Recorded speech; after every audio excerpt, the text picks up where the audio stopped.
Les médias nous disent que le Front National n'a cessé d'augmenter depuis des années et nous mettent en garde contre celui-ci. Chaque année, on les entend nous dire que le FN gagne des suffrages. Pour m'en assurer, j'ai moi-même reporté leurs résultats à chaque élection. Observons les variations du pourcentage de votants aux élections législatives, ici en vert. On constate un très faible pourcentage à sa création, dû au manque de financement. À partir de 1986, le FN obtient 9,65%.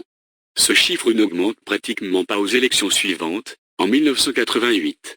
En 1993, on voit qu'il gagne 3%. En 1997, il gagne moins de 2%.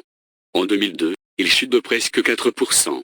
Il a suffi aux médias de comparer ces résultats à ceux de 1988 pour nous annoncer une augmentation de 9,66 à 11,12%. Après une chute à 4,29% en 2007, le FN gagne près de 10%, mais si on compare ce résultat à ceux de 1997, le FN a en réalité perdu plus d'1%. C'est par ces stratagèmes que nos médias nous annoncent l'ascension du Front National alors même que celui-ci diminue. Attardons-nous à présent aux élections présidentielles. En 1988, le FN obtient 14,38% des voix et stagne à la présidentielle suivante.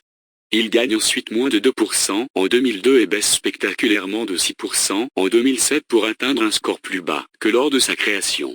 Une dernière augmentation en 2012 n'est que de passage car provoquée par Marine Le Pen nouvellement élue. Penchons-nous à présent sur les élections européennes. Les scores du FN restent assez similaires de 1984 à 1994 et sont divisés par 2 en 1999. Il a suffi à nos médias d'annoncer qu'il avait doublé en 2004 par rapport à 1999 pour faire croire à la croissance du FN.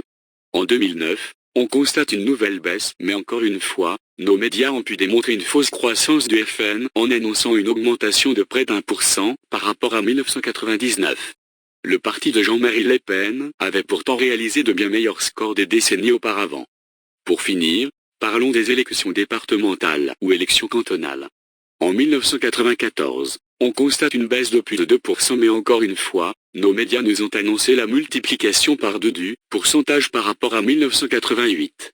En 1998, ils nous ont affirmé que le FN avait pratiquement triplé depuis 10 ans, en 1988, et augmenté de moitié par rapport à 1994. En 2001, les scores du FN sont divisés par 2, mais il aura suffi de dire qu'il avait gagné 2% par rapport à 1988 pour nous faire croire à une croissance. En 2004, le FN double son pourcentage. En réalité, il fait un score plus bas qu'en 1992. La comparaison entre 2008 et 2011 permet encore de faire croire à la progression inquiétante du FN. Comme vous avez pu le constater, le FN augmente puis diminue mais de façon générale, il stagne. Le choix méticuleux des années représentées par nos médias n'est qu'un écran de fumée.